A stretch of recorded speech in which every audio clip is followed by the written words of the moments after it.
ভলান্টিয়ারদের দৃষ্টি আকর্ষণ করছে। এরপর শুরু হবে ছেলেদের ব্যাটে বল ড্রপিং।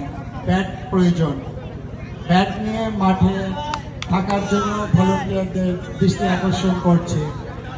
মেয়েদের বাস্কেটে বল নিক্ষেপের পরপরই শুরু হবে ছেলেদের ব্যাটে বল ড্রপিং।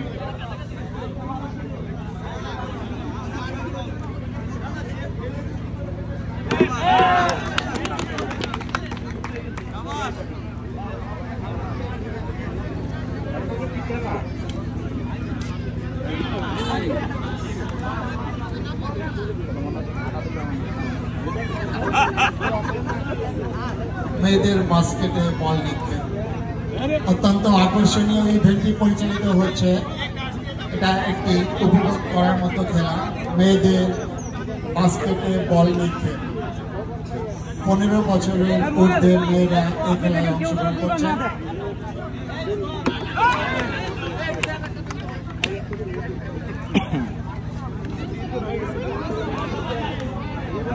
দেখতেছে দেখি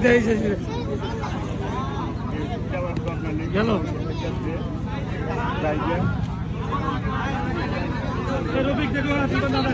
এখন কিন্তু আমরা বুঝতে পারছি খেলাটি এত সহজ নয়। ঝুড়িতে বল নিক্ষেপ করা অনেক কঠিন একটি কাজ। বলই লাগাতে পারতেছে না, মাত্র লাগাচ্ছে 2 জন না 3 জনে তো ভালো।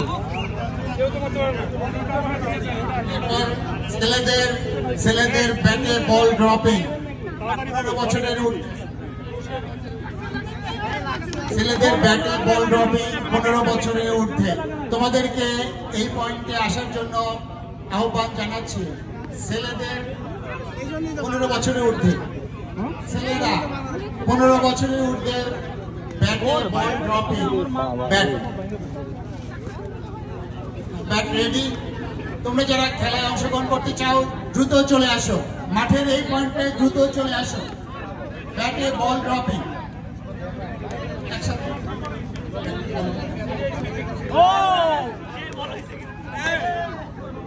বল করলে হবে না, স্পিন বল করলে হবে। স্পিন বল। মেয়েদের বাস্কেটে বল নিক্ষেপ 15 বছরের ঊর্ধ্বে। প্রথম হয়েছে নুসরাত জাহান। নুসরাত জাহান, পিতার নাম দুলাল মুন্সি। দ্বিতীয় ক্যামেরাম্যানকে আমি অনুরোধ জানাচ্ছি পুরস্কার গ্রহণের সময় ছবি তোলার জন্য। ক্যামেরায় ছবি তোলার জন্য সবিনয় অনুরোধ জানাচ্ছি। পুরস্কার গ্রহণের সময় ছবি তোলার জন্য অনুরোধ জানাচ্ছি।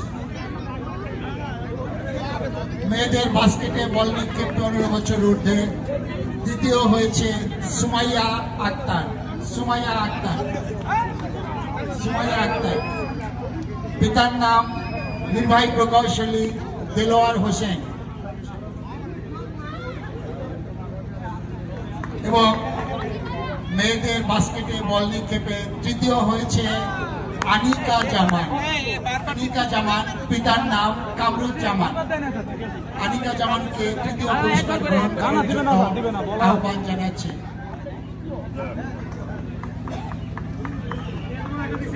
দ্বিতীয় পুরস্কার গ্রহণ করছে সুমাইয়া আক্তার। তৃতীয় পুরস্কার গ্রহণ করছে এবার তৃতীয় পুরস্কার গ্রহণ করছে আনিকা জামান। তৃতীয় পুরস্কার গ্রহণ করছে আনিকা জামান।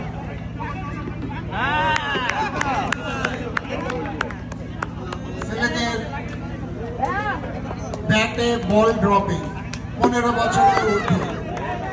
ব্যাটে বল ড্রপিং 15 বছরের ঊর্ধ্বে। তোমরা মাঠে চলে আসো, দ্রুত মাঠে চলে আসো।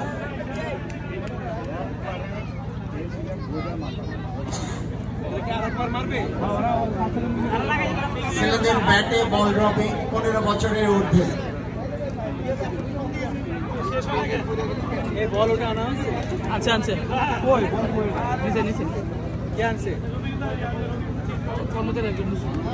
বল নিল কে? ওই বলটা কে নিল?